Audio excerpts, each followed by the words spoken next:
Assalamualaikum warahmatullahi wabarakatuh. Perkenalkan, nama saya Anis Kamila Saleha dengan NIM 21109121202023 dari Program Studi Kesehatan Masyarakat Fakultas Kedokteran Universitas Lambung Mangkurat. Pada kesempatan kali ini, saya akan membahas tentang WAN dan NIT. Ada 3 topik yang akan dibahas, yaitu terkait pengertian WAN dan NIT, cara pengukuran WAN dan NIT, dan faktor yang mempengaruhi WAN dan NIT. Yang pertama, kita akan membahas pengertian need dan want. Need berasal dari bahasa Inggris yang artinya kebutuhan atau keharusan. Kata tersebut umumnya merujuk pada sesuatu yang amat penting yang digunakan untuk bertahan hidup.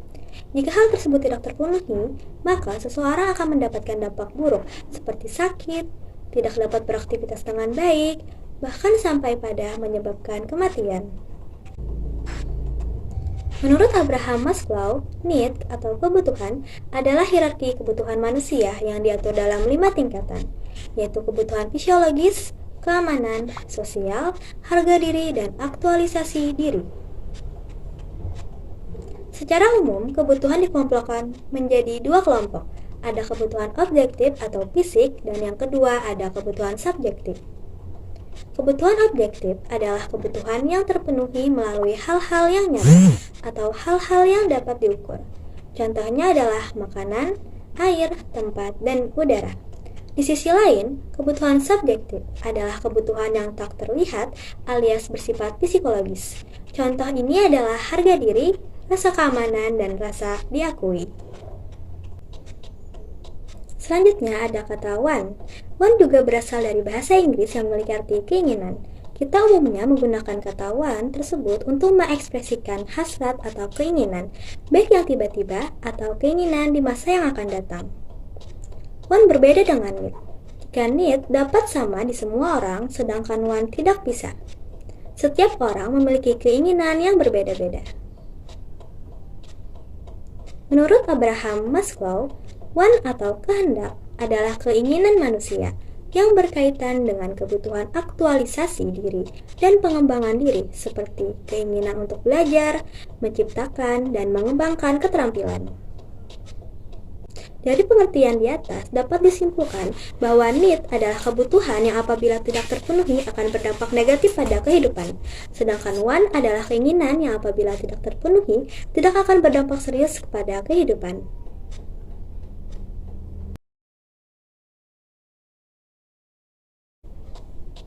Kita akan membahas topik yang kedua, yaitu cara pengukuran want dan need.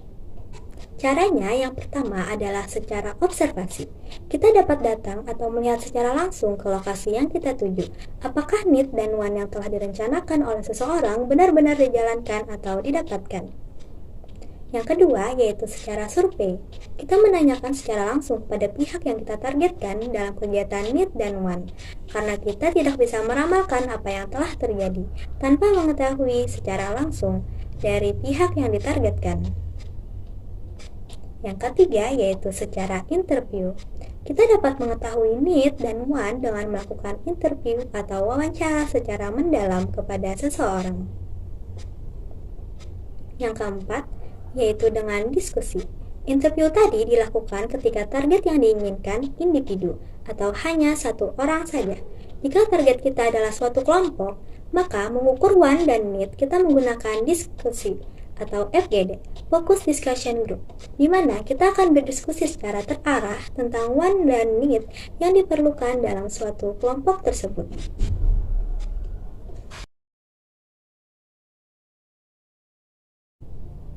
Topik ketiga, yaitu faktor yang mempengaruhi want dan need. Ada 5 faktor yang mempengaruhi want dan need. Pertama, kebutuhan fisik.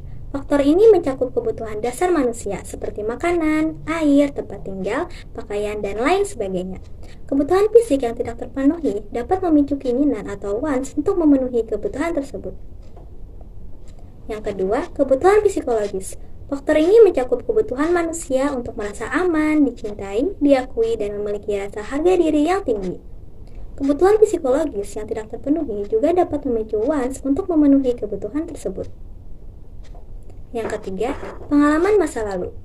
Pengalaman masa lalu seseorang juga dapat mempengaruhi want dan needs mereka. Seseorang yang pernah mengalami kesulitan dalam memenuhi kebutuhan mungkin lebih cenderung memiliki wants yang kuat terhadap hal tersebut. Yang keempat, budaya atau adat tradisi. Adat atau tradisi yang berlaku di masyarakat sangat mempengaruhi kebutuhan masyarakat. Sebuah adat dan tradisi akan menuntut masyarakat untuk memenuhi kebutuhan terkait penghargaan dan kepatuhan dalam menjalankan adat istiadat tersebut. Tentu setiap daerah memiliki adat istiadat berbeda yang mempengaruhi perbedaan keinginan juga. Yang kelima, teknologi. Semakin tinggi peradaban masyarakat yang didukung pula dengan kecanggihan teknologi, membuat semakin banyak pula kebutuhan dan semakin tinggi pula kualitas barang yang dibutuhkan oleh manusia. Manusia akan berusaha memenuhi kebutuhan agar mencapai kemakmuran, maka muncullah keinginan manusia untuk menuntut kualitas tertinggi dari barang atau jasa yang diperlukan.